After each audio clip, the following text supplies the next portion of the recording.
గతంలో అయ్యప్ప స్వామి మాలారాధన పైన తాను చేసిన అనుచిత వ్యాఖ్యలు వెనక్కి తీసుకొని మన ఏటున్నారో ఈ మీటింగ్ చేరుకొచ్చిండు, ఈ మీటింగ్ లో ఇక్కడ వచ్చి వెళ్ళిపోవాలి. మీటింగ్ కూడా ఏమంటారు స్వామి? ఇక్కడ ఎవరెవరు బాధపడరో వాళ్ళందరికీ క్షమాపణలు. ఒక వాక్యం, గతంలో నేను మాట్లాడిన మాటలను కూడా వెనక్కి తీసుకుంటున్నాను. రెండో వాక్యం.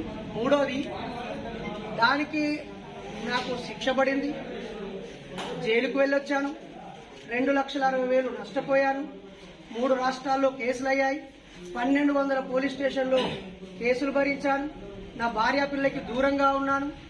ఆ తర్వాత బయటకు వచ్చాక 50 ఛానళ్లలో కూడా నా వల్ల బాధపడ్డ వాళ్ళందరినీ నన్ను క్షమించారు.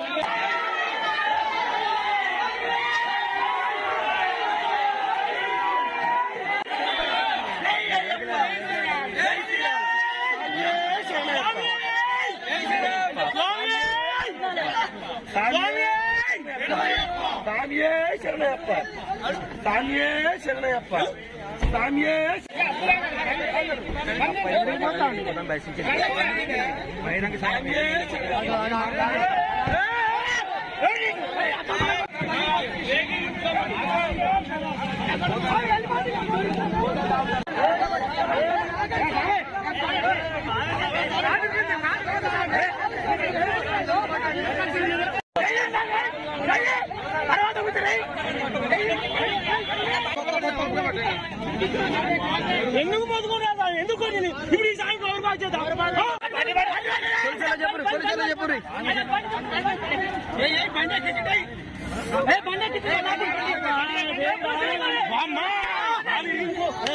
ఫోన్